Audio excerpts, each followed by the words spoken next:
खाओ। ये 2.5 फीट का है, ये मेरा माइंड। हाँ, सामान इतना आ जाता है, मुझे एडजस्ट करना पड़ता है। माला इधर रखूं, फल इधर रखूं।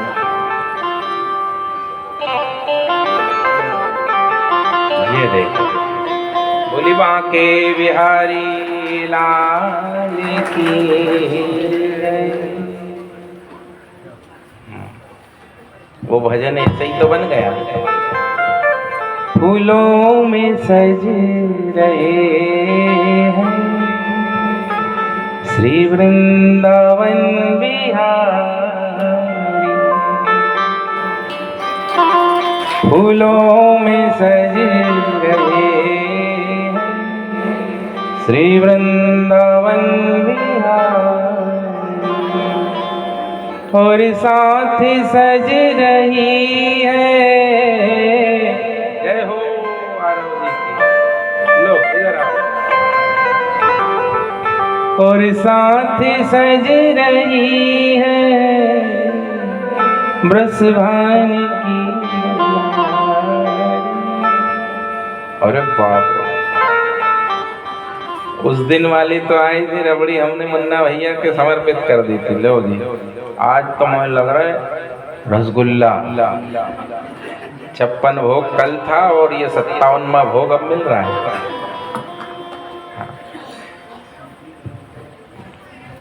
जय। त्वदीय वस्तु गोविंद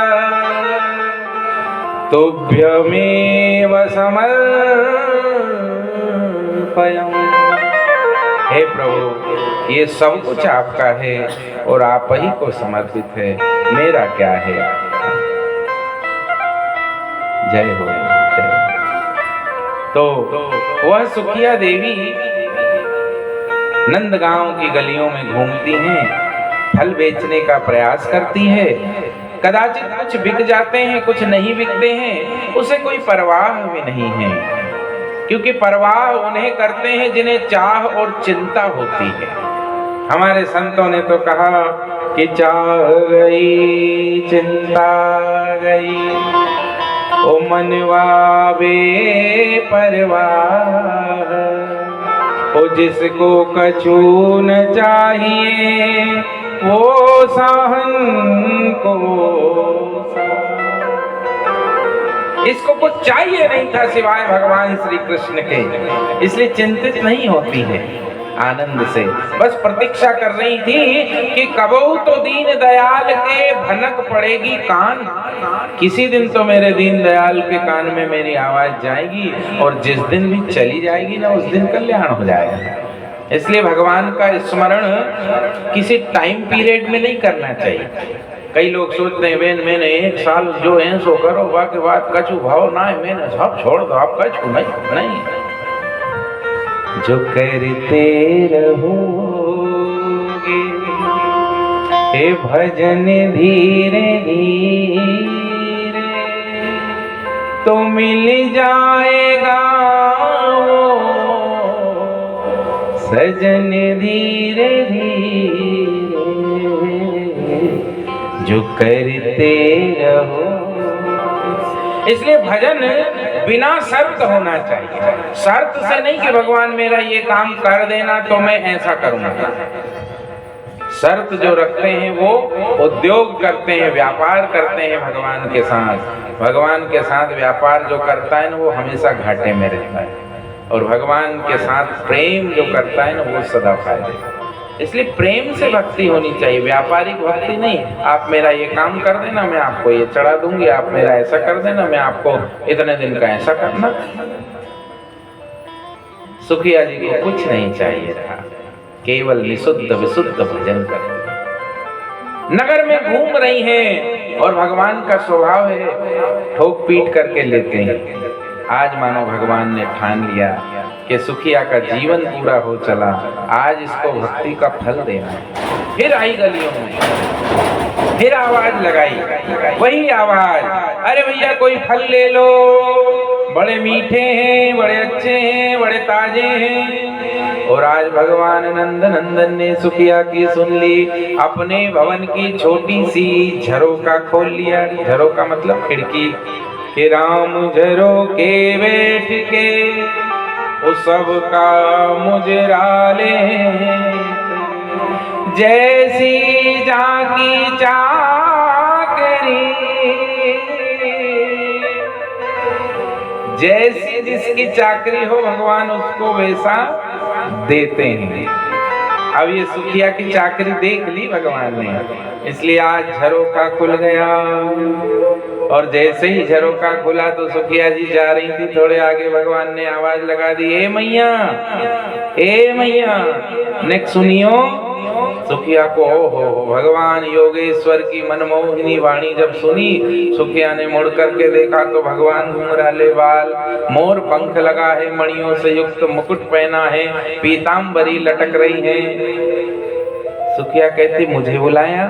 हाँ ने किते आइयो? सुखिया जी दौड़ करके गई। क्या लेना है आपको? आहा, भगवान ने गीता में कहा, अर्जुन ने पूछा कि आप अपने भक्त से क्या लेते हैं? तो भगवान ने कहा, पत्रम पुष्पम फलम तोयम यो मे भक्त प्रयच्छति। मेरा भक्त मुझे प्रेम से जो दे देता है, पत्रम, पत्रम में पत्रम मतलब बहुवचन है, यहाँ कोई वैरायटी नहीं रखी कि तुलसी का ही लेता हूँ। मान लो तुलसी ना लग रही हो, ऐसे देश में रह रहा हो, जो भी पत्ता हो, पत्रम, फिर कहा पुष्पम, फूल कोई सा भी हो, और फिर फल भी कहा, पत्रम पुष्पम फलम तोयम यो मे भक्त प्रयच्छति। मेरा भक्त प्रेम से मुझे जो कुछ देता है अर्जुन, मैं वह सब कुछ साकार रूप से लेता हूं। ऐसा भगवान ने गीता में कहा, आप पढ़ के देखना। अब सुखिया ने टोकरी रख दी भगवान के चरणों में।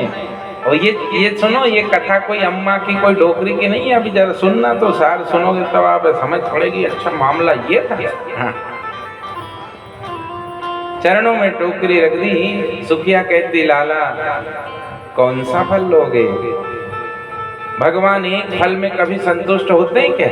यहाँ भी कह दिया कुरुक्षेत्र के मैदान में इतनी जल्दी जल्दी में कि पत्रम पुष्पम फलम तोयम यो मे भक्त प्रयच्छति। और सब में बहुवचन लगा दिया ताकि जितने फल ले आओ, जितने पत्ते ले आओ, जितने फूल ले आओ, सब में ले लूंगा और प्रत्यक्ष रूप से लूंगा। सुखिया कहती, लाला कौन सा फल लोगे? अब नन्हे से भगवान अपने मधुर नेत्रों से उस टोकरी में देखते हुए विचार कर रहे हैं कि कौन सा फल लूं। लेकिन भक्त को क्या चाहिए कि उसे भगवान को थोड़ा नहीं सब कुछ दे देना। विश्वामित्र जब द्वार पे दशरथ जी के पहुंचे तो दशरथ जी ने 501 रुपया नहीं दिया विश्वामित्र जी को। 4 पुत्र ही नहीं दिए, क्या दिया था कि नाथ सकल संपदा तुम्हारी और मैं समेत सेवक सुत नारी। सर्वस्व आपका है प्रभु, आपके चरणों में है। और जब तक ऐसी भक्ति, ऐसा समर्पण नहीं आता है ना, तब तक थोड़े बहुत में मामला बनता नहीं है। तो भगवान तो कह रहे कौन सा फल लूं, कौन सा अच्छा है। लेकिन सुखिया की चतुराई देखिए। सुखिया ने कहा, प्रभु अपना पीतांबर कर दीजिए। भगवान ने अपना पीतांबर किया। सुखिया ने एक एक करके सारे फल रख दिए। अब ये फल थे कौन से? अनार था कि जाम था कि जामुन था कि सेव था कि एप्पल, कौन से फल थे ये? आपको आज तक पता है क्या? किसी ने बताया क्या? मैं बताता हूं कौन से फल थे। तो सुखिया सबसे पहला फल देती, प्रभु ये कर्म का फल, ये धर्म का फल, ये पुण्य का फल, ये तप का फल, ये व्रत का फल, ये सेवा का फल, ये दान का फल, और अंत में टोकरी उठा के सब डाल के कहती है मेरे जीवन का सर्वस्व फल आपको समर्पित। हम लोग क्या करते हैं कि पूरा अपनी तिजोरी में रखना चाहते हैं, वहां में से एकदम नोट। हाँ अच्छा, बाजार में तुम करो, बाजार में मनुष्य का ये सहज स्वभाव है कि अगर उसके पास गिड्डी है नोटन की तो वो क्या करता, सबसे पुराना नोट, सबसे बिल्कुल ऐसा लूल अलट नोट निकाल के देता सब्जी वाले को या कछुए। और वैसे ही स्वभाव उसका कथा में भी है, जहाँ भगवान को समर्पित करना, वो वहां भी सबसे पुराना काला कूला वैसा वैसा नोट निकाल के लो भगवान। भगवान भी कहते बेटा तूने मोह ऐसो दो तो अभी ऐसो ही मिल है। नहीं, भगवान को तो नव नवाए अच्छे से अच्छे। सुखिया कहती है प्रभु जीवन फल आपको समर्पित। वो फल की टोकरी में कोई सेव अनार केला मत ढूंढना, कथा का तात्विक रूप ढूंढना। सुखिया है जीव, श्री कृष्ण है परमेश्वर, और परमेश्वर को समर्पण क्या करना है? एक केले से, एक सेव से, एक अनार से भगवान मान जाएंगे? नहीं, क्या देना है कि कायेन वाचा मन से इंद्रियर्वा बुद्ध्यात्मना वा प्रकृते स्वभाव करोमि यद यद सकलं परस्मै ओ नारायणेति समर्पयामि। भगवान को क्या समर्पित करना है? तो देखो फलों के नाम बता दिए, बहुत सुंदर। देखो हमारे शास्त्रों ने हमको विधान तो पूरा दे रखा है, बस हमको कोई अच्छे सद्गुरु नहीं मिले और हमारा भाव नहीं बनाया वैसा सुखिया की तरह। क्या कहा? कायेन वाचा, इस काया से जो जो करते हैं, इस वाणी से जो जो अच्छा बुरा करते हैं, कायेन वाचा मन से इंद्रियर्वा, मन से और इंद्रियों से, बुद्ध्यात्मना प्रकृति स्वभाव, अपनी बुद्धि से और प्रकृति जन्य जो हमें स्वभाव मिला है, शेर को स्वभाव मिला है शिकार करके खाना, वो उसको समर्पित कर दे। किसी को स्वभाव मिला है विनम्रता का, वो अपनी विनम्रता समर्पित कर दे। किसी को स्वभाव मिला है उग्रता का, वो अपनी उग्रता भी भगवान को समर्पित कर दे। भगवान सब लेते हैं। और अंत में कहा कि कुछ छूट गया हो तो अंत में कह दिया करोमि यद यद, तुम जो जो भी करते हो। अब पीछे से कोई बैठा के प्रभु हम तो चोरी करते हैं, तो भगवान कहते हमने कब कही, हम भी चोरी करते हैं, हमने भी बहुत करी बचपन में। करोमि यद यद, रैदास जी चमड़ा काटते हैं और कबीरदास जी कपड़ा काटते हैं। कपड़ा जुलाहा थे ना कबीरदास, और रैदास जी चमड़ा काटते थे, जूतियां बनाते थे। करोमि यद यद सकलं परस्मै नारायणेति समर्पयामि। आप जो जो भी कर रहे हैं, किसी को लगता है बस मंदिर में बैठ के माड़ा फेरना ही भगवान का काम, नहीं। हमारे वृंदावन में एक सेठ जी थे, 4 बहुएं थी। अब जो बेचारी छोटी छोटी थी ना, वो एकदम नई थी, तो बड़ी बड़ी 3 जो थी उनकी अच्छी फ्रेंडशिप थी। तो उन्होंने योजना बना ली, सुनो ये छोटी आ रही, इसको अच्छी रगड़ना है अपने को, हाँ माथे नहीं चढ़ाना है, समझे? हाँ ठीक है। तो जैसे ही बेचारी आई, अगले दिन से उससे कह दिया सुनो छोटी, हाँ तुम्हें झाड़ू लगाना है पूरे घर की, सुनो गली तक लगती नहीं तो बाबूजी नाराज हो जाते हैं। जी जेठानी जी। अब बेचारी वो छोटी ने उठाई 4 बजे रात से झाड़ू और आंगन तक झाड़ू दे दे के उसकी कमर टूट गई है, चल नहीं। उसने विचार किया हे भगवान क्या होगा, लेकिन वो सत्संगी थी, उसने ये सार सुना था कि करोमि यद यद सकलम परस्मै नारायणेति समर्पयामि। इसलिए अगले दिन 4 बजे रात से उठी और बढ़िया झाड़ू में उसने नाड़ा बांध लिया और झाड़ू वाले हाथ में उसने घुंघरू बांध लिए और बढ़िया झाड़ू लगा रही, घुंघरू बज रहे हैं और भगवान का नाम संकीर्तन करते करते करते करते झाड़ू लगा रही है। एक दिन हुआ, 2 दिन हुआ, जेठानी आई, कायरी तू तो बड़ी मस्त हो रही, खूब आनंद हो रही। वो झाड़ू लगाते लगाते उसके नेत्रों से अश्रु बहे, क्योंकि वह झाड़ू लगाते लगाते स्मरण करे कि यही झाड़ू के प्रताप से माता सबरी ने राम जी को अपने घर बुला लिया था। मैं मंदिर नहीं जाऊंगी, भगवान को मेरे घर आना पड़ेगा। जेठानियों ने कहा कायरी तू तो बड़ी एकदम भक्तानी हो गई। तो उसने कहा क्यों ना हो जेठानी जी, आपकी बड़ी कृपा है जो आपने मुझे झाड़ू की सेवा दे दी। मेरे तो नेत्र भर आते हैं, मुझे माता सबरी का स्मरण हो जाता है। झाड़ू लगा लगा के मैं तो धन्य हो गई हूँ। सड़क पे झाड़ू लगाती हूँ, न जाने कौन कौन से संत निकलते होंगे।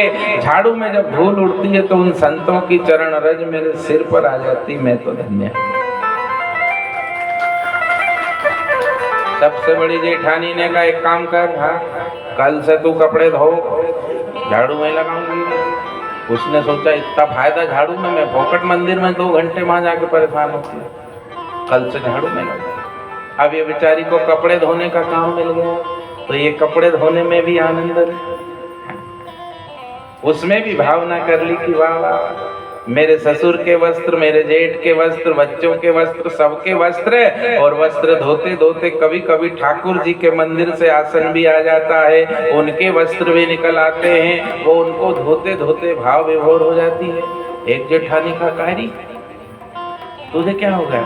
वो कहती हो मेरे तो भाग जग गए, मुझे आपने ऐसी सेवा दे दी जेठानी जी, मैं तो आपके पांव पड़ूं, मैं तो आपकी ऋणी हो गई।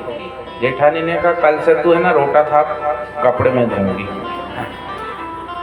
अब इसको भोजन की सेवा, अब बड़ा परिवार था हमारा, 10-12 किलो आटे की रोज रोटियां थपती थी। इसने उसमें भी भाव बना लिया कि वो गीता में लिखा है ब्रह्मार्पणम ब्रह्महाविर ब्रह्माग्नौ ब्रह्मणाहुतम् ब्रह्मैव तेन गन्तव्यम् ब्रह्म कर्म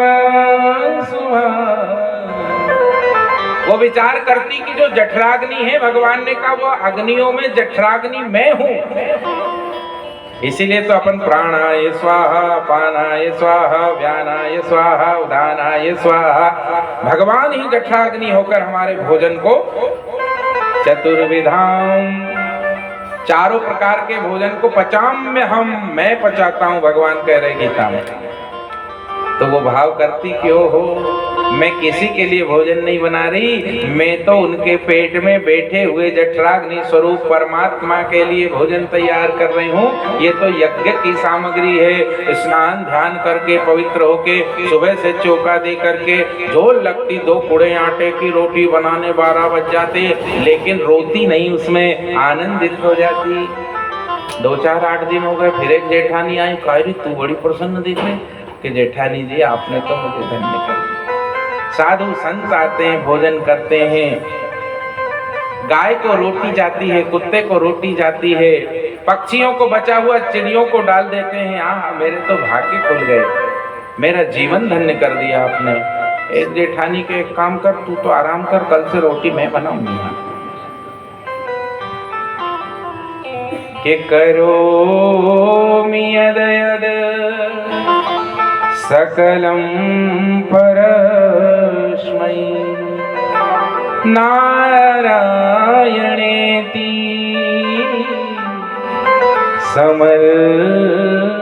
समर्पयामि।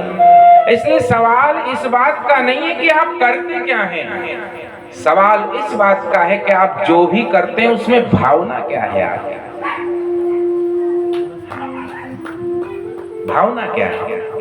इसलिए आप कोई छोटा काम करे, जी मैं तो मजदूरी करता हूँ, कोई बात नहीं, मैं तो सब्जी बेचता हूँ, कोई बात नहीं, मैं तो फूल बेचता हूँ, ये बैठे नंदलाल जी, कोई बात नहीं। आप जो भी करते हैं बस उस कर्म को ये देखिए कि आप भगवान के लिए कर रहे हैं।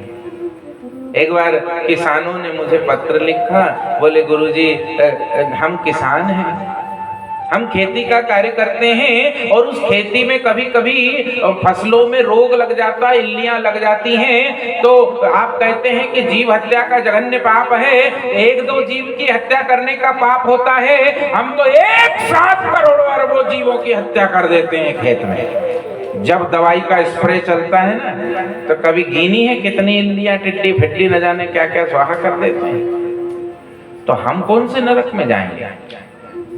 बात तो सही है।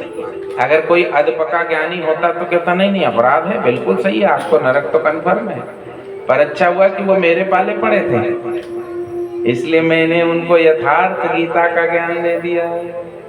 मैंने कहा पहले तो तुम ये बताओ कि तुम खेत में फसल बो किसके लिए रहे हो?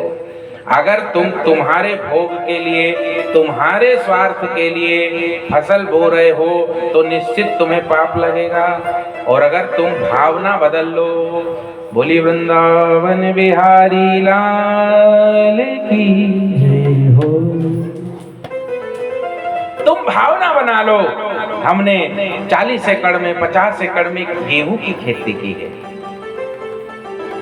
आहा, एक एक क्यारी से विचार करो कि ये एक एक क्यारी एक एक परिवार को साल भर रोटी देगी। मत सोचो कि ये गेहूं मंडी में बेचकर बैंक के खाते में पैसा आएंगे तो बस मैं जाऊंगा घूमने गोवा। नहीं, आप विचार करो कि एक एक दाना, एक एक मुट्ठी दाना किसी गरीब की क्षुधा निवृत्त करेगा, भूख मिटाएगा, किसी पक्षी की भूख मिटाएगा, किसी पशु की भूख मिटाएगा। हे परमात्मा, मुझे ऐसी शक्ति देना, मैं प्रति वर्ष ऐसी फसल बोऊं और संसार के भूखे जीवों के मुख तक मेरे खेत की फसल पहुंचे। प्रभु ऐसी शक्ति देना, ऐसी कृपा करना। और आप खेती करने में जब यह भावना ले आओगे तो फिर आप चाहे लाख इल्ली मारो, चाहे करोड़ इल्ली मारो, उसका फल आपको नहीं मिलेगा, क्योंकि वह कर्म यज्ञ कर्म हो गया, भगवान को समर्पित हो गया। हाँ। जब तक हम कर्म के फल के भागी होते हैं, मैंने किया तो उस अच्छे का फल भी आपको मिलेगा, तो बुरे का भी आप ही भोगता होंगे। लेकिन अगर आपने त्वदीय वस्तु गोविंद तुभ्यमेव समर्पये, हे भगवान आपका है, खेत भी आपका, धरती भी आपकी, जल भी आपका, सूर्य की किरणें भी आपकी, वृक्षावली भी आपकी, मैं भी आपका, तो फिर फसल और पैसा मेरे बाप का कहां से हो गया? जब सब कुछ आपका है तो बाद में फल भी आप ही का है। ओ राम जी की चिड़िया, हे राम जी का खेत, आओ री चिड़िया चुगो भर भर। और ये सत्य है। हम लोग क्या होता है कि आप लोगों को ऐसे पंडित जी होन भी मिले जो मंच पे बैठ के कहते हैं कि बैंगन नहीं खाना, तम्बाकू नहीं खाना, और बाद में कुटिया में देखते हो भाई घिस के और तम्बाकू मल रहा है, तो फिर आपके विश्वास कमजोर हो गए। हाँ। इधर सीहोर के आगे आष्टा है, आष्टा के पास एक गांव है गवाखेड़ा। कुछ वर्ष पूर्व मैंने वहां कथा की थी। राजेंद्र सिंह जी ठाकुर हैं, बहुत अच्छे व्यक्ति हैं, उन्होंने कराई। जैसे अपने मुन्ना भैया अनूप सिंह जी साधु स्वभाव के, ऐसे वो हैं वहां कथा हुई। तो उस गांव में एक संत हो गए अभी कुछ 25-30 वर्ष पूर्व, नाम था उनका भगत जी, उनको कहते थे। तो गांव के सबसे बुजुर्ग लोग जो थे वहां के, वो उनको प्रत्यक्ष देखे थे। मेरा स्वभाव है, मैं बुजुर्गों के साथ बैठता हूँ। तो उन्होंने बताया गुरुजी हमारे गांव में भगत जी थे, अभी कुछ 15-17 साल पहले ही शरीर छोड़ा। वो साधु स्वभाव के थे। हाँ। उनका परिचय तो तब हुआ, लोग उनका मजाक बनाते थे। एक दिन होली का दिन था, होली माता जल रही थी। सुबह सुबह होलिका का पूजन करने भगत जी जल का लोटा फूल आदि लेकर के आए तो कुछ नौजवान छोरों ने मजा लेते हुए कहते, हाँ भगत जी भगवान दिख रहे कि नहीं तुम्हें प्रहलाद के घाई जा होली में? तो वो सिद्ध संत थे, उन्होंने कह दिया, ओ हो भगवान क्यों नहीं दिख रहे हैं? प्रत्येक ज्वाला में मुझे तो भगवान दिख रहे हैं। तो वो युवाओं ने चढ़ा दिया, तो फिर मिल लो भगवान से। आहा, ये घटना सत्य घटना है, अभी की है 25-30 साल पहले। और वो भगत जी ने जल का लोटा इधर रखा, फूल इधर रखे, और वो खेर का खूटा वाली जो होलिका थी, पहले जमाने में जरा बड़ी बनती थी, आजकल तो साधन नहीं बचे तो छोटी सी होली बनती। वो बड़ी भारी होली थी, 10 फीट ऊंची। वो भगत जी उस होली पर चढ़ गए, एक कंडा पकड़ते और खेर के खूटे पे जाके ऊपर। जिनने उनको चढ़ाया था व्यंग किया था, जाओ मिल लो भगवान से, वो थर थर कांपने लगे, हे भगवान ये जल गया मर गया, पुलिस केस बन जाएगा, जेल जाएंगे। घबराने लगे, कहने लगे, अरे भगत जी जल्दी आ जाओ, हम तो मजाक कर रहे थे यार, तुम पागल आदमी हो। लेकिन ये मजाक कर रहे थे, भगत जी नहीं कर रहे थे। वो वहीं खड़े हो गए, लगभग 1-1.5 मिनट खड़े रहे। फिर जब बुजुर्ग लोगों ने आकर के प्रार्थना करी तब वह नीचे उतर आए। नीचे उतरे तो देखा उनने, जब वो वहां खड़े थे तो उनके वस्त्र अग्नि में ऐसे उड़ रहे थे जैसे हवा में उड़ रहे हैं। एक भी उनका बाल नहीं जला, वो एक भी वस्त्र उनका नहीं जला, ऐसे संत हुए वे। हाँ, वे संत एक दिन, उस समय में खेती बाड़ी अभी भी मालवा में थोड़ी सूखत है, पानी की कमी, मक्का बो रहे थे, आषाढ़ का महीना। अपने बड़े भैयाओं के साथ भगत जी भी अब घर में रहते हैं, गृहस्थ जीवन में तो भैया काम करना पड़ेगा, इसलिए वो पहले जमाने में वो ऐसे हाथ से बोते थे ना, एक व्यक्ति पीछे पीछे बोनी में ऐसे दाने डालते जाता था, वो पोटकी में से ले लेके ऐसे। भगत जी मक्का बो रहे थे, 2-4 डालडा के डिब्बे में मक्का भर के ले गए थे। हाँ, मार्ग से, रोड पर खेत था, मार्ग से कुछ संत आ रहे थे। संत आ रहे थे तो इनके जो 2 बड़े भाई थे उनने हाँ ठीक है आ रहे होंगे। भगत जी ने देखा संत है, जाकर प्रणाम कर लिया, प्रणाम हो महाराज। संतों ने कहा, वाह वाह, सीताराम सीताराम, सुनिए हम साधु हैं, कुछ दे सको तो दे दो। भगत जी ने पीछे देखा भाइयों को, बोले दादा देने को तो मैं क्या सब दे दूं, पर भाई है बेकार डांटते हैं, वैसे ही मैं बदनाम हूं गांव भर में।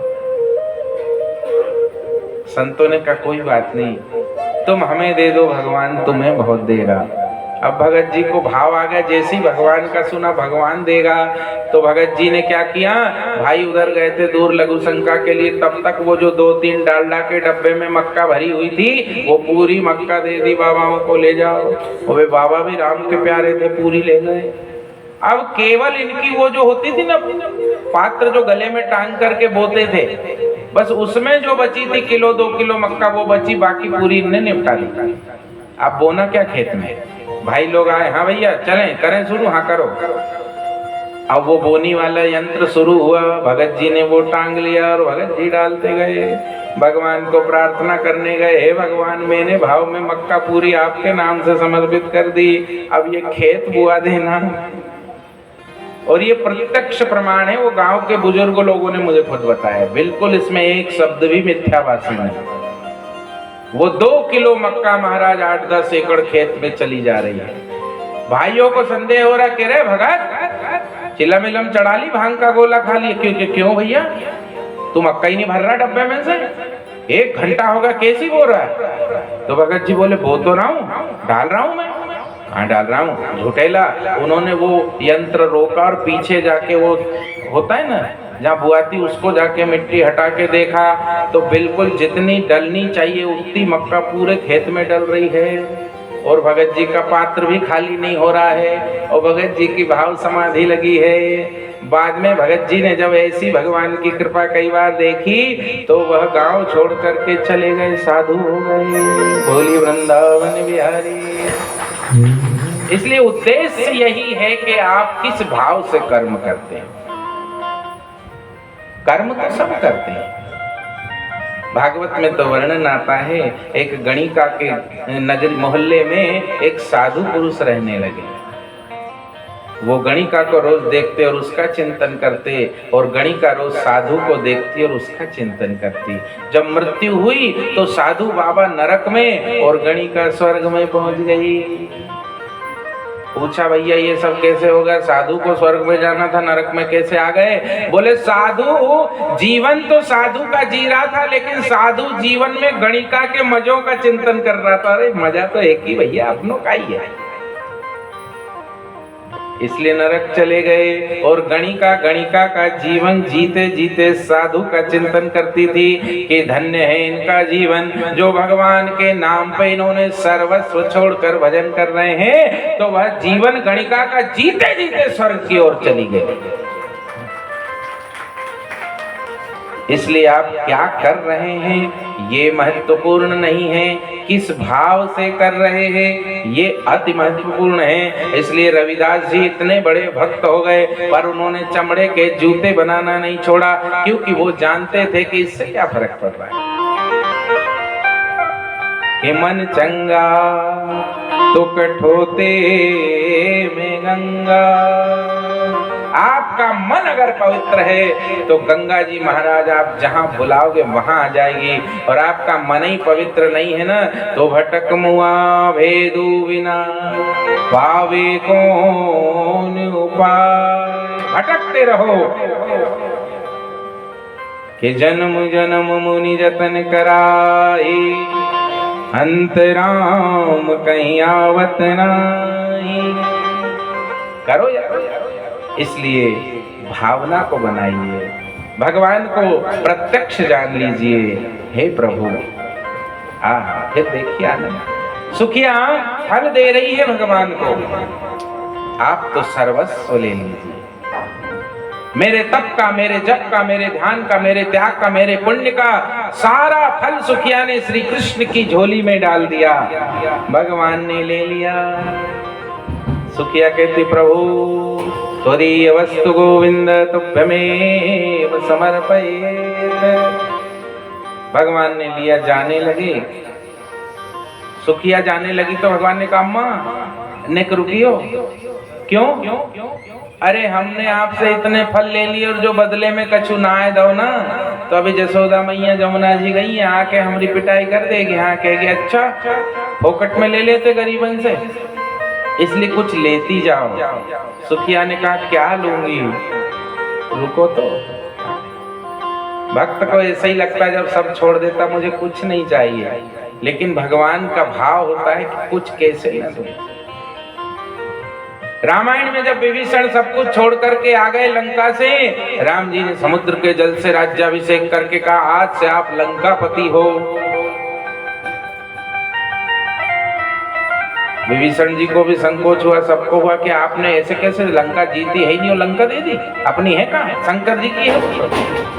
कि जो संपदा शिव रावण दीन दिए दस माथ, सोई संपदा विभीषण सकुच दिन रघुनाथ।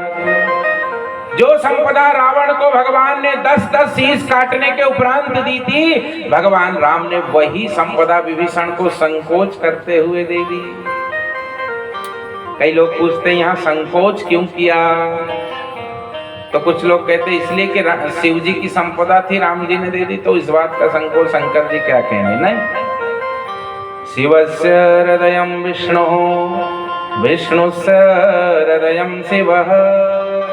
वहां कोई संकोच नहीं। जो शिव जी जो सोचते हैं वह उनकी बुद्धि से जाने से पहले विष्णु भगवान को पता चल जाता, शिव जी ऐसा सोच रहे हैं। और विष्णु भगवान जो सोचते हैं वह उनकी बुद्धि और वाणी तक आने से पहले शिव जी को पता चल जाता है, क्योंकि हृदय में है ना जी दोनों।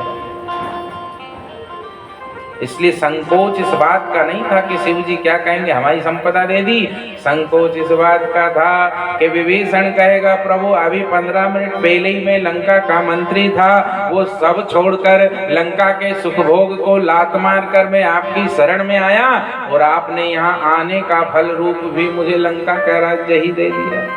कहीं विभीषण इस राज्य को नकार न दे, हाथ में पकड़ ले राम जी का कि नहीं प्रभु ये मैं छोड़ के मैं नहीं लेने वाला। कई लोग करते हैं, इसे जिद करते हैं, भगवान के आगे जिद नहीं करनी चाहिए। विभीषण को लंका का राज्य दिया संकोच करते हुए कि कहीं विभीषण मना न कर दे, क्योंकि 11वें स्कंद में उद्धव से भगवान यही कहेंगे कि दीयमानम न गृह्णन्ति। मेरे भक्त सुदामा जैसे गरीबी में जी रहे, उद्धव ने कहा काहे को गरीबी में जी रहे, आप कुछ दे क्यों नहीं देते? तो भगवान ने कहा तुम नहीं जानते उद्धव, क्या मैंने देने की कभी कोशिश नहीं की होगी? बहुत बार की, लेकिन जो मेरे असली भक्त होते हैं वो मेरे से रुपया पैसा या सुविधा लेने के लिए भक्ति नहीं करते। वही बात का संकोच था। तो आज भी भगवान श्री कृष्ण को उसी बात का संकोच है कि इससे मैंने सब कुछ ले लिया और बदले में कुछ नहीं दूंगा तो दुनिया वाले फिर मुझे कुछ नहीं देंगे। भैया भगवान ले लेते, देते कुछ नहीं। कि कृपा की न होती जो आदत तुम्हारी, तो सुनी ही रहती अदालत तुम्हारी। इसलिए भगवान गए और अन्न के भंडार में से दोनों अंजलि में अन्न भर लिया और ला रहे हैं। और लाते लाते मन में भगवान को वही संकोच हो रहा जो विभीषण को लंका देते समय हुआ था कि कहीं सुखिया माता हाथ पकड़ के रोक न दे कि नहीं ये क्या दे रहे हो आप और क्यों दे रहे हो, मैंने मांगा क्या? इसलिए संकोच होता है तो भगवान ने उंगलियां चौड़ी कर दी। सुखदेव जी कहते हैं परीक्षित भगवान के नन्हे हाथों में रखा हुआ वह अन्न एक एक दाना करके झड़ रहा है, धरती पर गिरता जा रहा है। या तो मान लो वो अन्न भी कह रहा है कि प्रभु हमें आपके चरणों में ही रहने दो, कहाँ जाने दे रहे हो। 2-4 दाने लेकर सुखिया के पास पहुंचे, मैया सुनो आपके फलों के बदले में ये ले लो। सुखिया कहती प्रभु मुझे कुछ नहीं चाहिए, न तो हम कामये राज्यम न स्वर्गम न पुनर्भवम, कामये दुख तप्तानां प्राणिनां मर्तनाशनम। जो भगवान का सच्चा भक्त होता है वो भक्ति करता तो है, लेकिन न तो हम कामये राज्यम, उसे राज्य की कामना नहीं होती, न स्वर्गम, उसे स्वर्ग भी नहीं चाहिए, ना पुनर्भव, पुनर्भव मतलब मोक्ष, उसे मुक्ति भी नहीं चाहिए। क्योंकि क्या करेंगे, अरे स्वर्ग अपवर्ग को लेके करेंगे क्या, जानते नहीं हो हम वृंदावन के वासी हैं। स्वर्ग अपवर्ग की कामना वह नहीं करते जो भगवान के चरणों में बैठे रहते हैं, जैसे कि आप सब, हाँ, जैसे कि हमारी समिति तिलक सिंदूर समिति। हाँ, मैं आज तक जहाँ जहाँ कथा करने जाता हूँ तो श्रोता लोग या समिति वाले कहते हैं कि हमें बहुत आनंद आया आपका स्वभाव, आपकी कथा, आपका व्यवहार से। पहली बार मैंने ऐसा अनुभव किया कि मुझे बहुत आनंद आया तिलक सिंदूर की समिति और श्रोताओं से। इतने अच्छे श्रोता, वाह वाह। भगवान करे समिति और आपको नजर न लगे, सब ऐसे ही बने रहे 25, 50, 100, 200, 500 साल में। बहुत आनंद।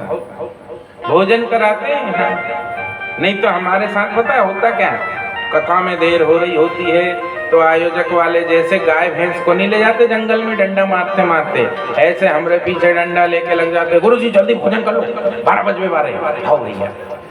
फिर हम वे उनके डर में जल्दी जल्दी खाते हैं, कछु चबाया कछु नहीं चबाया।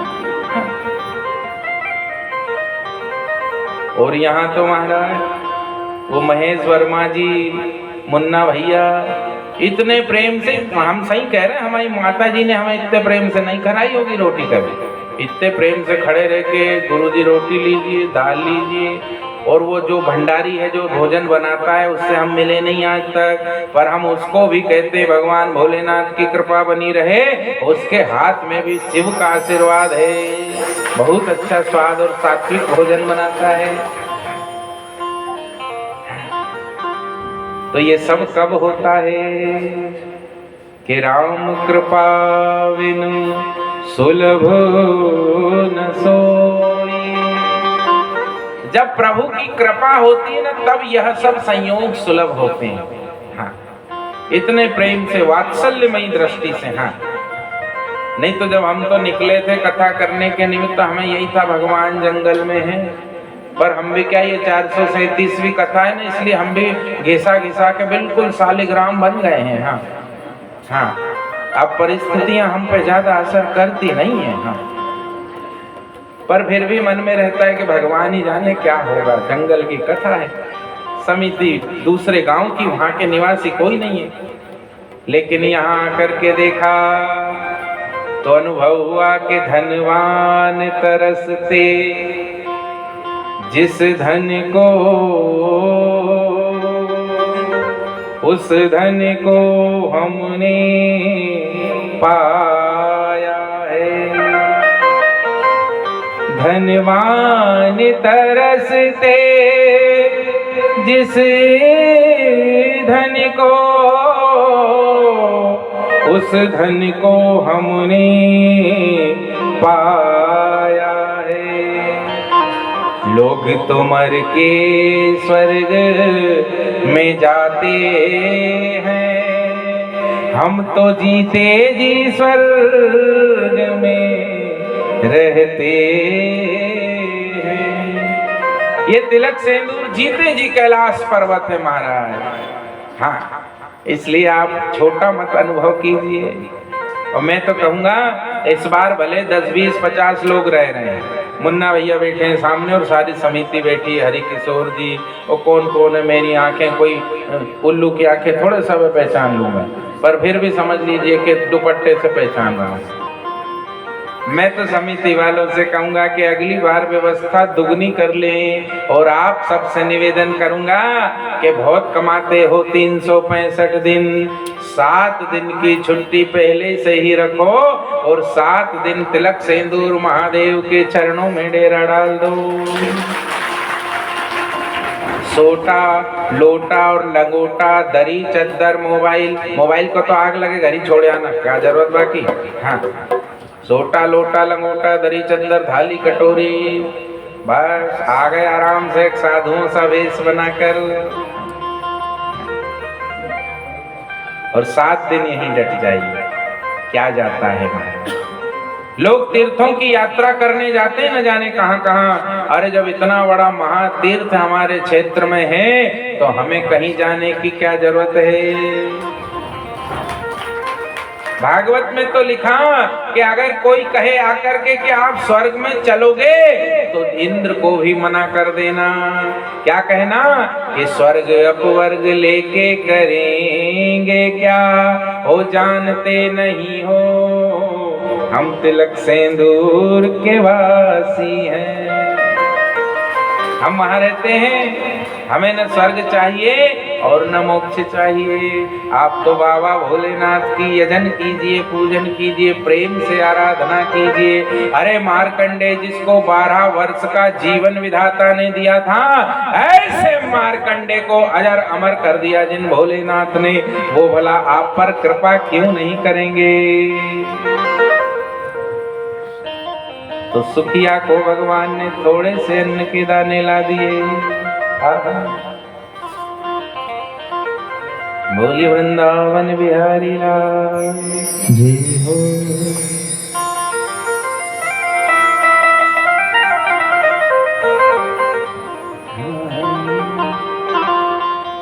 सुखिया ने ले तो लिया, भगवान से विरोध नहीं करना चाहिए।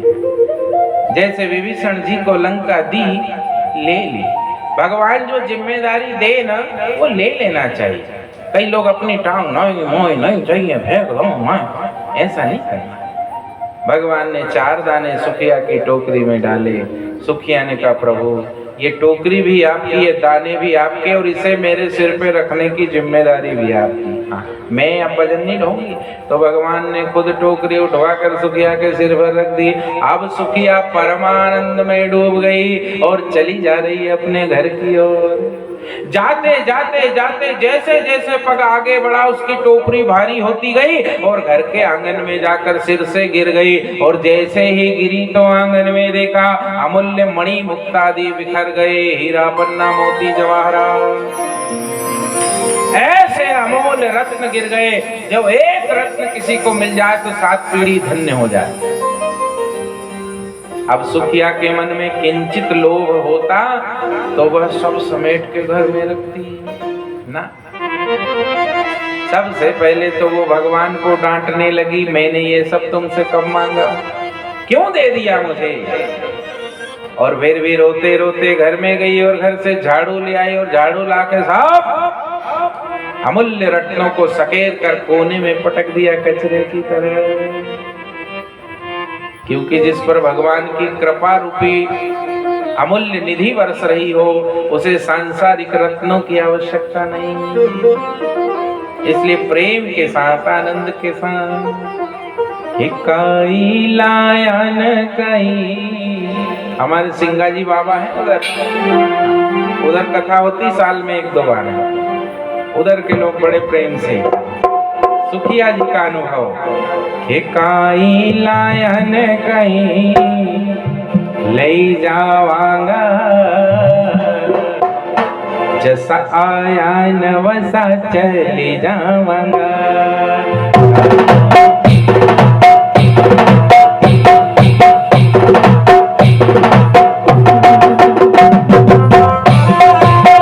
जय हो, आनंद हो।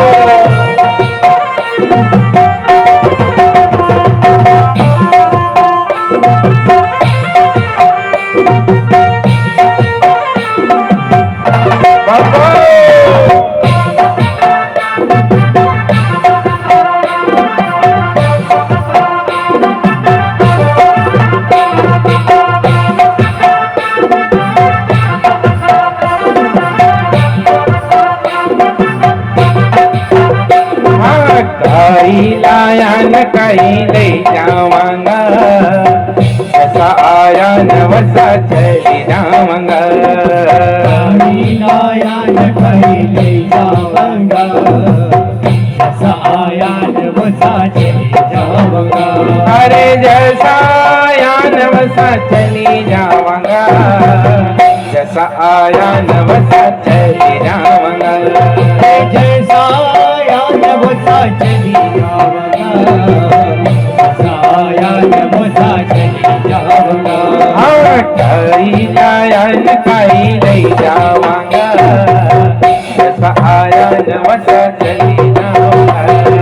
कहीं लाया न कहीं ले जावांगा, जय हो, आया न वैसा चली जावांगा।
विधाता ने सुंदर काया, तेरे विधाता ने सुंदर काया, तेरे विधाता ने सुंदर काया। कर ले भजन भाई छोड़ी न माया, भजन भाई छोड़ी न माया, कर ले भजन भाई छोड़ी न माया, भजन भाई छोड़ी न माया। ओ इन्हीं माया का चक्कर में रह जाऊंगा, जैसा आया वैसा चले जाऊंगा। माया का चक्कर में रह जाऊंगा,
माता पिता ने हीरो जन्म दियो है, माता पिता ने हीरो जन्म दियो है, माता पिता ने हीरो जन्म दियो है, माता पिता ने हीरो जन्म दियो है।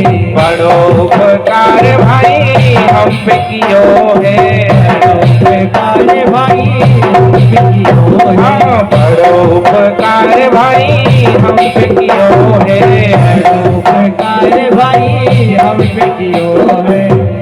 सेवा कर ले अपूर्ण करी जावांगा, सहाया नवसा करी जावांगा,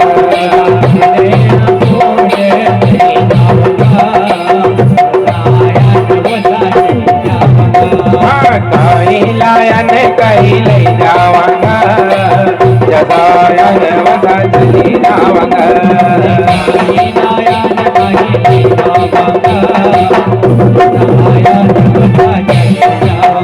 हाँ कहीं लायन कहीं नहीं जावांगा, जसायन वसा चली जावांगा,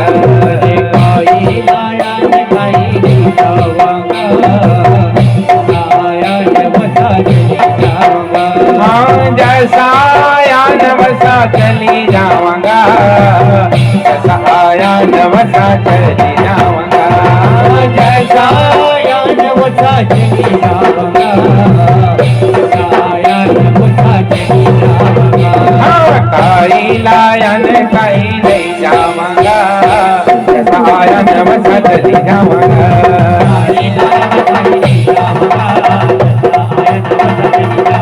अरे भाई लायन काई नहीं जावांगा, जैसा आया नवसा चली जावांगा,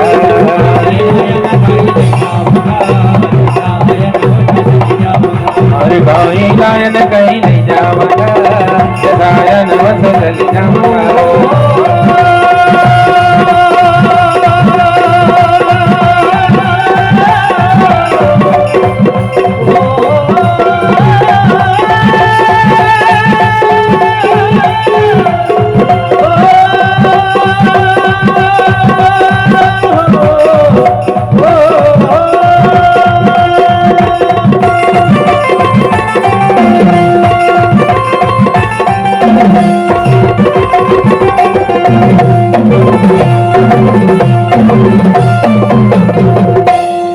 बोली वृंदावन बिहारी लाल हो ये तीरे विधातान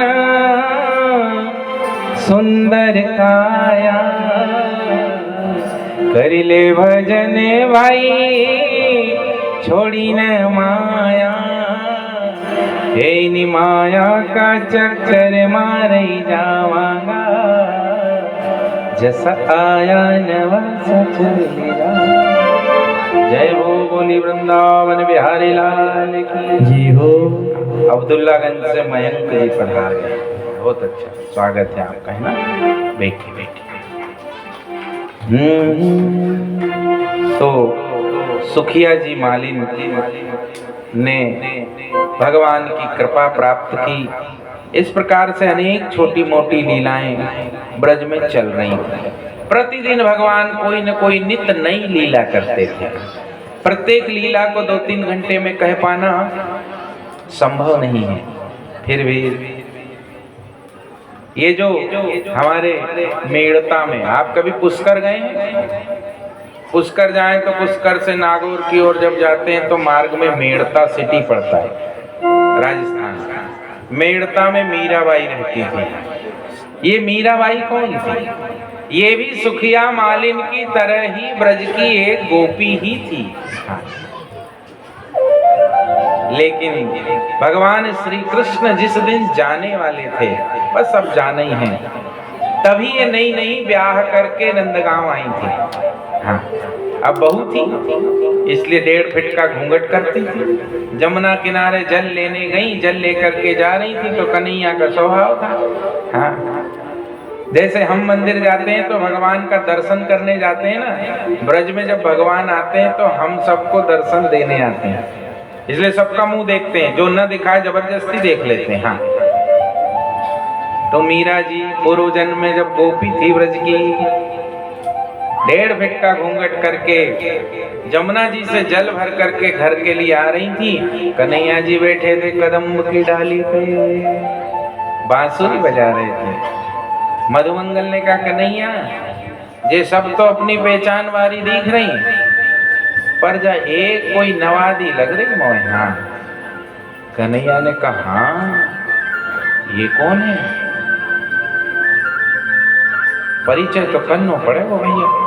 हाँ, इसलिए कदम्ब की डाल से श्री कृष्ण कूद गए, कूद कर 5-10 कदम आगे गए और जाकर के गोपी को रोक लिया। निठाड़ो, रुक जाइए। अब बेचारी ये मीरा जी नई नई बहू आई थी, घूंघट किया, सिर पर जल के पात्र रखे हैं, कुछ बोलती नहीं है, बस इधर से जाना चाहती है, इधर से जाना चाहती है। तो भगवान भी अपना हाथ इधर और इधर कर लेते हैं। धीरे से कहने लगी, मार्ग छोड़िए, हमें शीघ्र घर जाना है। भगवान ने जैसे ही उनकी वाणी सुनी इतनी मीठी, तो कहने लगे, वाह हे मधुमंगल, अरे जा तो कोयल तेऊ मीठी बोले भैया हैं। मीरा जी थोड़ी संकुचित हो गई, हटिए जल्दी हमें जाना है। भगवान कहते, अरे जाना है तो जाओ, हम आप है थोड़े रोक रहे हैं देवी। अरे पर ने हमें दर्शन तो दे जाओ, हमें दर्शन ना देगी तो फिर जन्म जन्म हमरे दर्शन के लिए घूमती फिरोगी। हाँ, अभी हम वही तो करते हैं।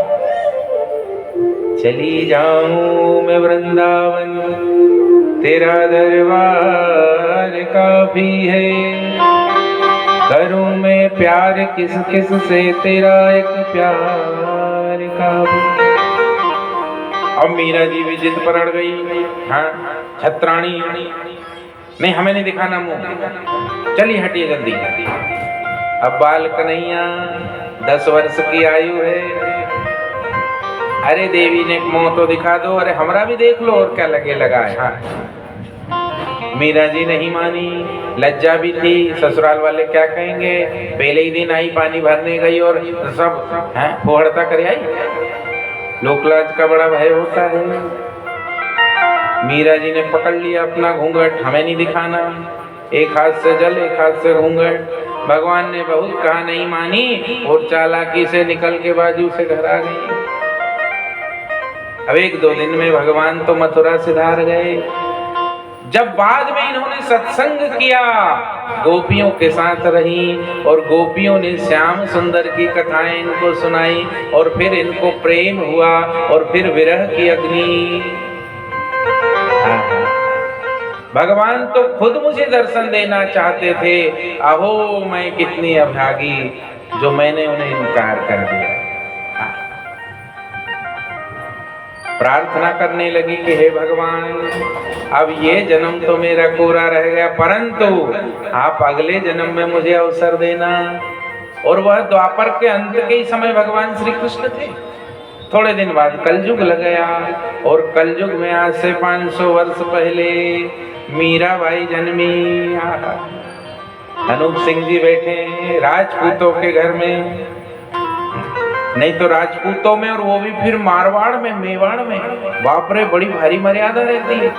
लेकिन वहां भी वो पूर्व जन्म का संकल्प था, इसलिए के घुंघरू छन छना छन बाजे रे, बाजे रे, हरि मंदिर रामाय माय, मीरा नाचे रे, घुंघरू छम छमा छम बाजे रे, बाजे रे हरि मंदिर रामाय माए मीरा नाच। परीक्षा होती है भक्त की। जो भक्ति के मार्ग पर चलता, आप ये मत समझिए भक्ति का मार्ग बिल्कुल बहुत जोरदार होता है। ये केवल आपको दृश्यमान होने के लिए ये दृश्य दिखाई देता है कि अरे बड़ी मजा रहती भैया, 5-5, 10-10 मालाएं पहनाई जा रही, बढ़िया गद्दे पे बैठा है जा रहा है, पंखा चल रहा है, सब लोग जी ना ना। ये सत्य है कि हमारे लाखों चाहने वाले हैं। ये सत्य है कि हमारे लाखों चाहने वाले हैं, मगर हमारा हृदय तो देखिए, उसमें अभी भी हजारों छाले हैं। ये आसान नहीं है। मीराबाई ने भक्ति का आरंभ तो किया, लेकिन महाराज हो हजार विरोध आ गए, और छोटे मोटे विरोध नहीं आते थे। हाँ, विरोध ऐसा कि विष का प्याला राणा जी भेजा और देव मीरा के हाथ। अगर तू भक्तानी है ना तो ले पी के बता। ओहो, ऐसी परीक्षा भला कोई दे सकता है? नहीं दे सकता। ये वही दे सकता है जिसे वास्तव में भगवान श्री कृष्ण का वरद हस्त हो।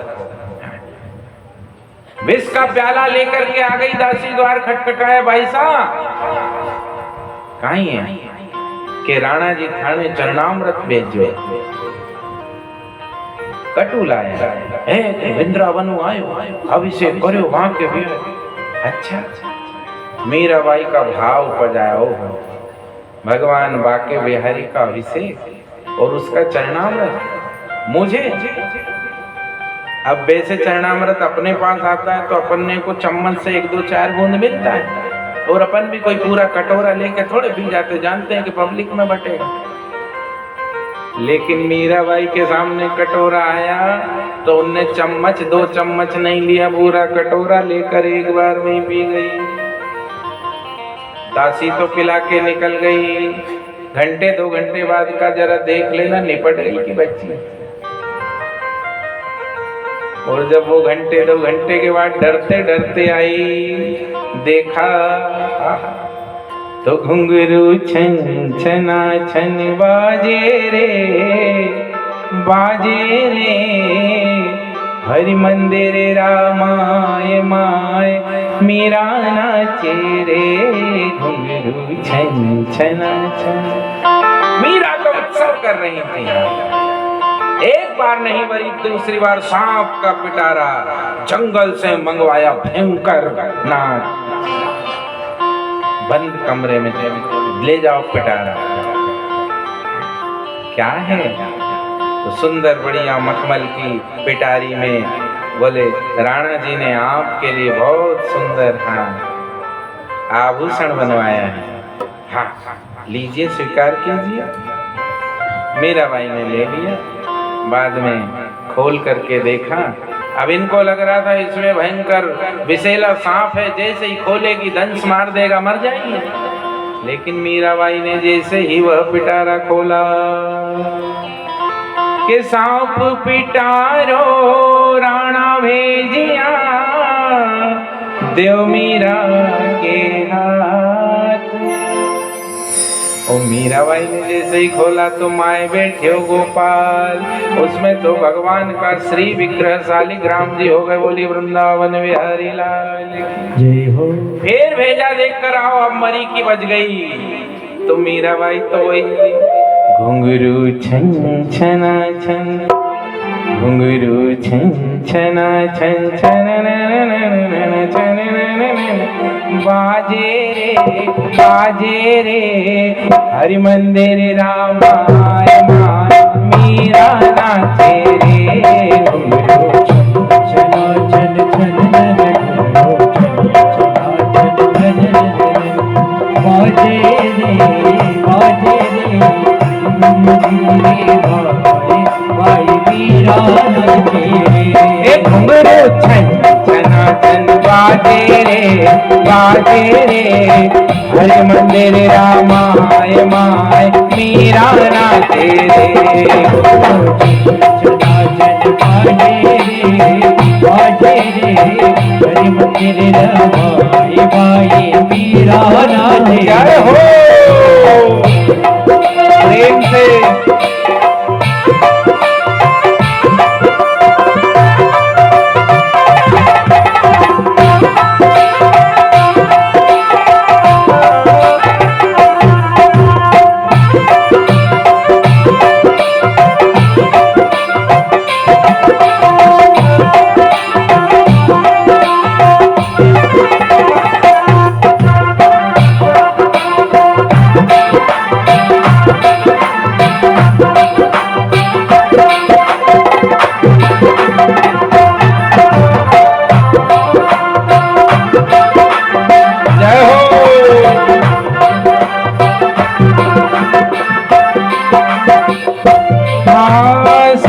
पिटारा राणा भेजिया देव मीरा के हाथ आप टिपारा राणा भेजिया देव मीरा के हाथ सांप पिटारा राणा भेजिया देव मीरा के हाथ आप टिपारा राणा भेजिया देव मीरा के हाथ खोल पिटारो देखियो रे खोल पिटारो देखियो रे खोल पिटारो देखियो रे पिटारो देखियो रे माय बेटियों को पाल घुंघरू नाचन बाजे रे हरि मंदिर माय माय मीरा नाचे रे नाचन बाजे रे मंदिर रामाय माय मीरा नाचे रे घुंघरू छन बाजे रे हरि मंदिर माय माय मीरा नाचे रे बाजे रे हरि मंदिर जय हो मीरा नाचे रे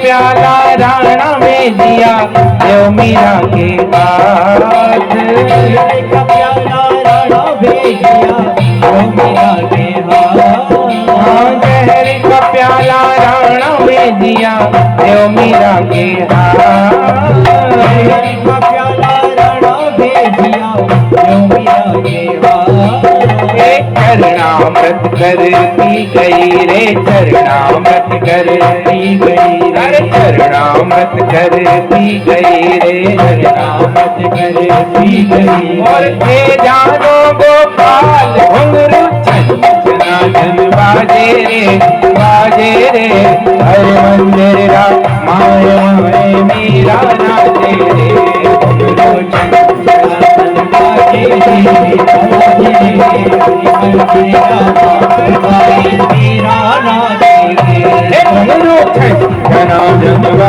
रे बाजे रे हरि मंदिर माय माय मीरा नाचे रे घुंघरू बाजे रे हरि मंदिर माय माय मीरा हरि मंदिर माय माय मीरा नाचे रे हरि मंदिर रामाय माय मीरा नाचे। बोली वृंदावन बिहारी लाल जय हो।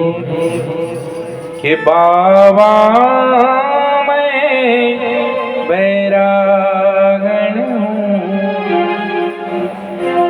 मीराबाई का ऐसा अद्भुत ज्ञान रहा कि संतों को भी उलझा देती थी। हाँ, मीरा जी गाती थी ना, मैंने लीनो ठाकुर मायरी मैंने लीनो गोविंद मो। वृंदावन और अयोध्या के सब संतों का दिमाग खराब हो गया। हे भगवान, मेवाड़ में बैठी एक छोरी ताल ठोक के कह रही है कि मैंने भगवान को खरीद लिया। हे मैंने लीनो गोविंद मो मायरी मैंने लीनो गोविंद। संत आ गए वृंदावन के, अयोध्या के, पूछने लगे बताओ तुम ये सब कैसे कहती हो। तो मीरा जी ने यहाँ ब्रह्म ज्ञान सुना दिया। लोगों को लगता है या कहीं जाने, लेकिन भगवान कहते हैं जो मुझे अनन्य भाव से बचता है, भले उसने कोई किताबें न पढ़ी हो तो भी ददामि बुद्धि योगम तम, मैं उसको बुद्धि योग दे देता हूँ और उस बुद्धि योग से वह संसार को तर जाता है। संतों ने पूछा मीरा तुम कैसे कह सकती हो तुमने भगवान को खरीद लिया। तो मीराबाई कहती है कि कोई कहे हल्का कोई कहे भारी।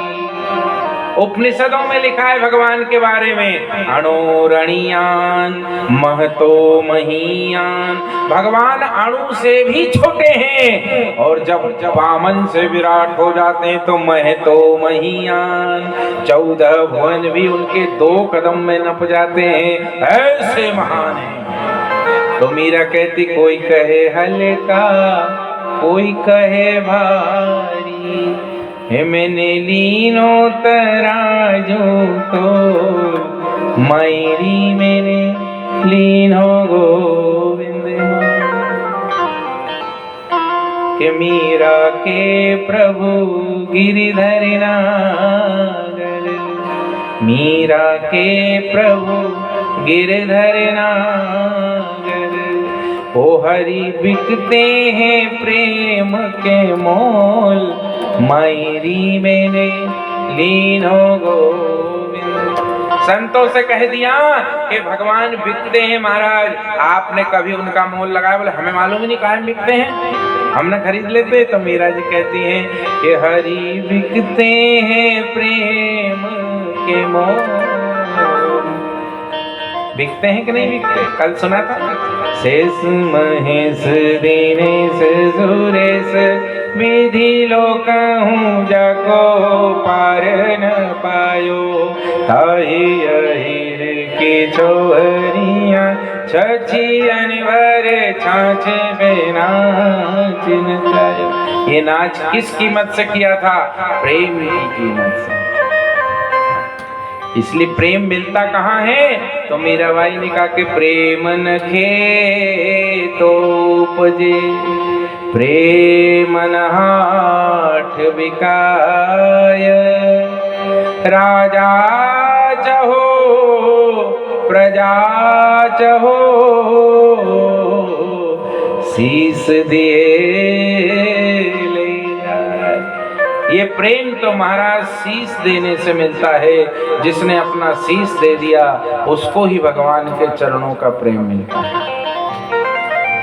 ऐसी थी महान मीराबाई। बहुत कुछ है कहने के लिए है। मीरा जी का चरित्र पकड़ लो ना तो 3-4 दिन चल जाना। बाबा मैं वैरागन,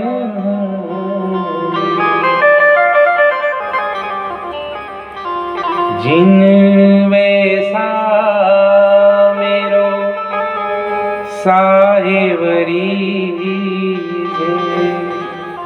कि जिन वैसा मेरो साहेबरी,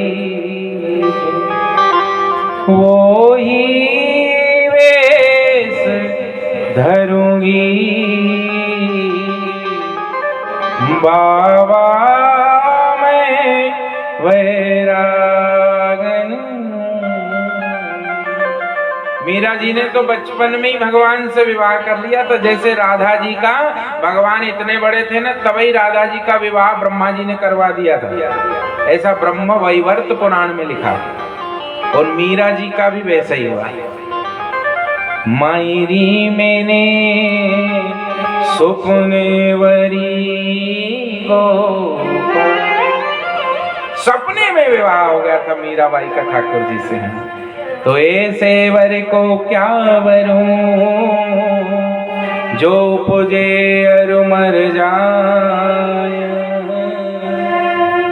ऐसे वर को क्या वरूं माँ, जो कभी जन्मता है, कभी मर जाता है, कभी जीवन की यात्रा में अकेले छोड़कर चला जाता है।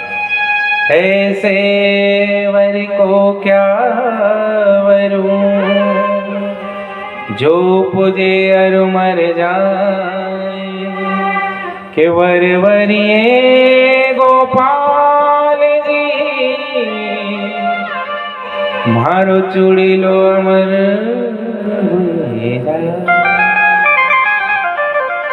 बोली भक्तिमती मीराबाई की जय हो। मेड़ता सरकार की। जय हो। आप कभी पुष्कर की यात्रा पे जाए ना, तो नागौर से पुष्कर जाते हुए अथवा तो पुष्कर से नागौर जब भी आएंगे तो बस पुष्कर से कुछ ही किलोमीटर 30-35 चल के और मेड़ता आता। हमने वहाँ कथा की है, कभी जाइए महाराज। हाँ, आश्चर्य, आज की नव युवतियाँ बेचारी भ्रमित हो रही हैं फैशन के माध्यम से। मैं जाता हूँ कई बार, कॉलेजों में भी मेरे लेक्चर होते हैं, तो वहाँ की गर्ल्स स्टूडेंट से पूछता हूँ कि तुम्हारा हीरो कौन है, तुम्हारी आइडल कौन है, तो वे नचनिया उनके नाम लेती, वे उचक्की मुंबई वाली। फिर मैं कहता हूँ नहीं बेटा, यू आर सो मिसगाइड। तुम्हारा आइडल रानी लक्ष्मीबाई, देवी मीरा, देवी दुर्गावती, माता सीता देवी, द्रौपदी, कुंती, अहिल्या, तारा, ये तुम्हारी आइडल होनी चाहिए। ये तुमको गलत पढ़ा दिया है। इसलिए देखो, अब हर जगह मैं तो नहीं आ सकता, इसलिए कुछ जगह आप भी रहते हैं घरों में, अपनी भी एक एक दो दो बेटी बहन भांजी हैं, तो उनका माइंड वॉश करना चाहिए। उनको गलत शिक्षा दी जा रही है। बच्चों के साथ भी ऐसा, उनसे कहो हीरो तो के ऋतिक रोशन, अर्थ हर बाप ऋतिक रोशन है। भगवान श्री कृष्ण जैसा आज तक कोई हीरो पैदा हुआ नहीं और कभी होने वाला। हाँ, इसलिए सबसे बड़ा सुपरस्टार कौन है? भगवान श्री कृष्ण, भगवान द्वारिकाधीश। हाँ, और सबसे बड़ा रॉक स्टार कौन है? तो बाबा तिलक सिंदूर महादेव। हाँ, क्योंकि वैसे तो ये समाधि में रहते हैं और जिस दिन समाधि में से उठ जाते हैं ना, तो फिर बिल्कुल रॉकिंग हो जाते हैं। हाँ, आज की भाषा में समझाना पड़ता है साहब। हाँ, अब हम 5वीं फेल होते तो हम भी कछु ना समझा पाते।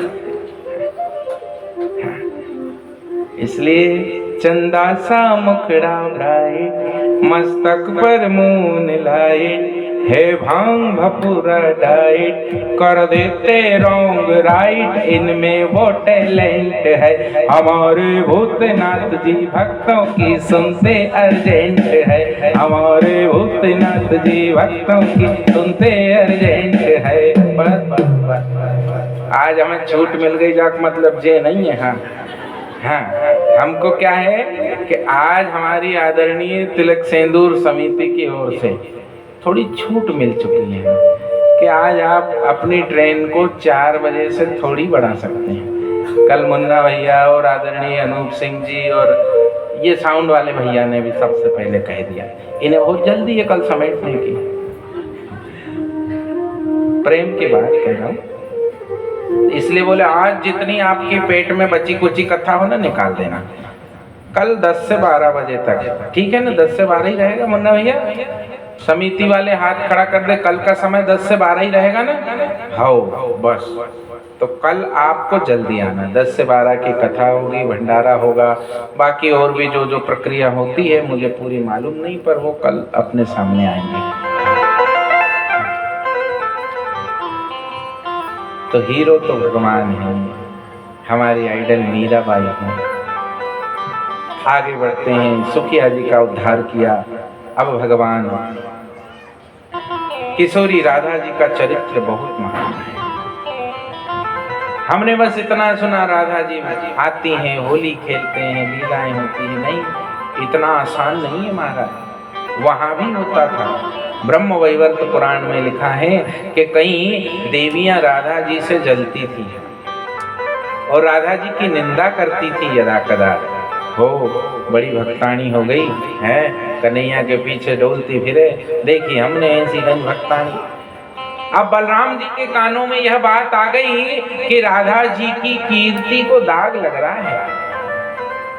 बलराम जी ने कन्हैया से कह दिया, लाला किशोरी जी की निर्मल कीर्ति पर कुछ मूर्ख लोग छींटाकशी कर रहे हैं।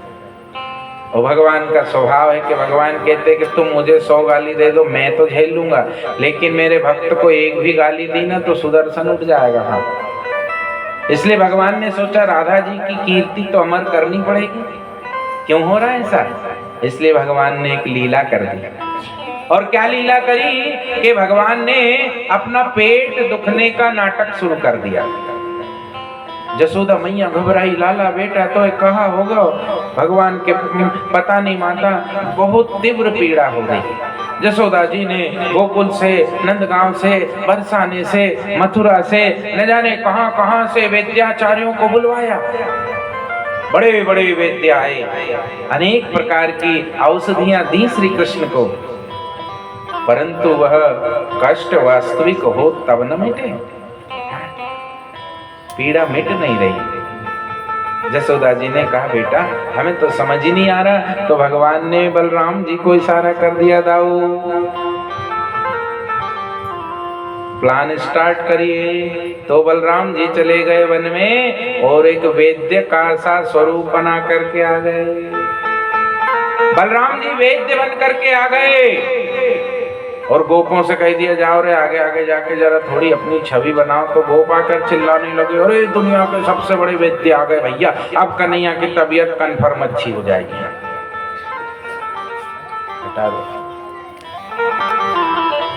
क्या किया जाए?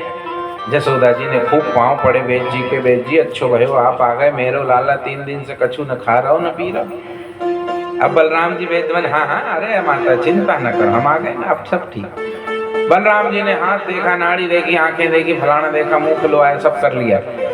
और फिर करने लगे कि इसको कोई शारीरिक कष्ट नहीं है माता। तो फिर बोले इसको तो कोई टोटका करा हुआ है। हे भगवान, कौन ने कर दिया? वो कौन ने कर दिया, हम क्या जाने, उपाय बताइए। तो बलराम जी कहते हैं कि ब्रजमंडल की कोई सती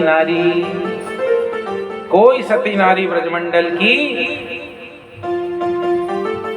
वह अगर अपने केसों को जोड़ जोड़ करके जमुना जी में पुल बना ले, एक सिंगल केस, बाल से बाल जोड़कर, बाल से बाल जमुना जी के इस किनारे से उस किनारे, और उस सिंगल केस के पुल के ऊपर चल कर जाए और बीच जमुना जी से घड़ा भरकर जल लेकर के आ जाए और उस जल का पान अगर करा दोगे तो इसका स्वास्थ्य ठीक हो जाएगा।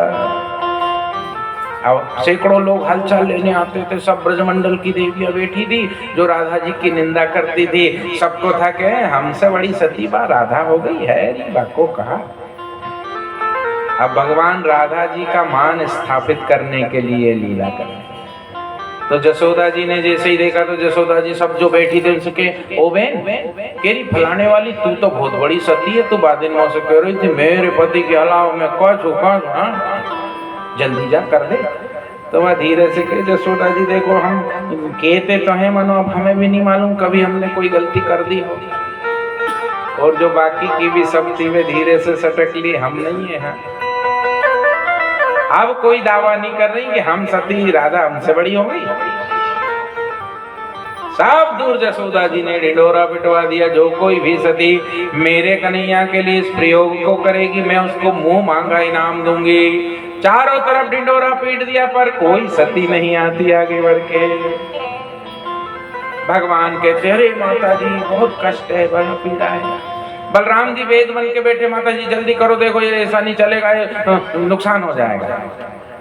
खबर चली गई बरसाने तक, और बरसाने में किशोरी राधा जी को जब यह समाचार मिला कि कन्हैया का स्वास्थ्य ठीक नहीं है और कोई इस प्रकार का प्रयोग करेगा और वह जल उसके मुंह में देगा तो तुरंत पीड़ा मिट जाएगी। राधा जी दौड़ती हुई आई और कहा, हे माधव क्या हो गया? कन्हैया जी बोले, देवी अब देख लो आप ही, आपके सामने ही हम, अगर कुछ संभव बने आपसे तो आप कर दो। तो राधा जी भी जानती थी, इसलिए राधा जी ने खड़े होकर वो सारी सतियों से कहा, देवियों मुझे विश्वास है आप में से कोई एक तो होगी, जाइए कर दीजिए। वे सब ने गर्दन नीचे डाल ली तो बलराम जी तो थे ही बोले, हैं तुम में से कोई सती नहीं है? कोई नहीं है? वे सब मुंह छिपाए। बलराम जी राधा जी से कहे, देवी अब आप ही तारणहार हैं, आप ही जाइए। बोली वृंदावन बिहारी लाल। हेलो जी हो। बड़े बड़े सौभाग्य की बात है, तिलक सिंदूर धाम में संत श्री महामंडलेश्वर लघु राम जी महाराज हरदा से हमारे बीच पधारे हैं। तिलक सिंदूर विकास समिति और चौधरी परिवार आपका स्वागत करती है, वंदन करती है। जोरदार तालियों के साथ स्वागत किया जाए। और इसी मंच पर 2020 में श्री रमाकांत जी जोशी हरदा वाले, जिन्होंने इसी मंच से 2020 में श्रीमद् भागवत की कथा कही थी, आपका भी स्वागत है, वंदन है, अभिनंदन है। महाराज श्री और जोशी जी जय। दंडवत महाराज जी, दंडवत।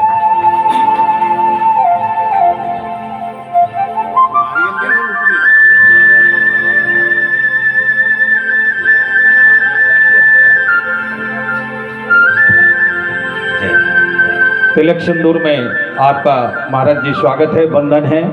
तिलक सिंदूर समिति और चौधरी परिवार आपसे आशीर्वाद की कामना करता है। श्री राधे बम बम भोले। मैं श्री जगदीश चौधरी जी से निवेदन करता हूं कि रमाकांत जोशी जी कथावाचक का स्वागत करें, और अमित चौधरी जी से निवेदन करूंगा कि महाराज श्री महामंडलेश्वर लघु राम जी महाराज जी का स्वागत करें, वंदन करें, अभिनंदन करें। समस्त साथी गण जो महाराज जी और जोशी जी के साथ पधारे हैं, तिलक सिंदूर समिति आपका हार्दिक अभिनंदन करती है, वंदन करती है। स्वागत है आपका।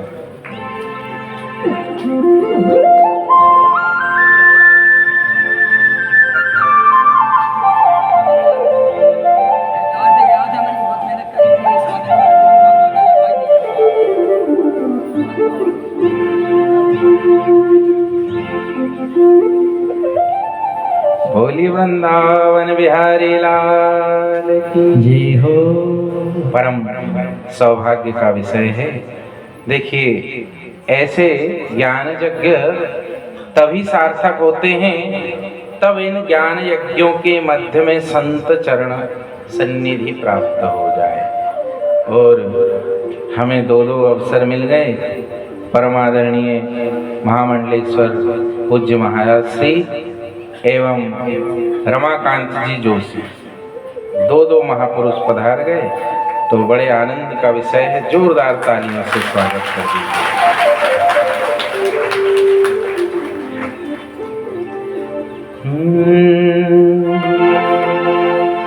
राम सिया राम, सिया राम जय जय राम, सिया राम जय जय राम, सिया राम जय जय राम।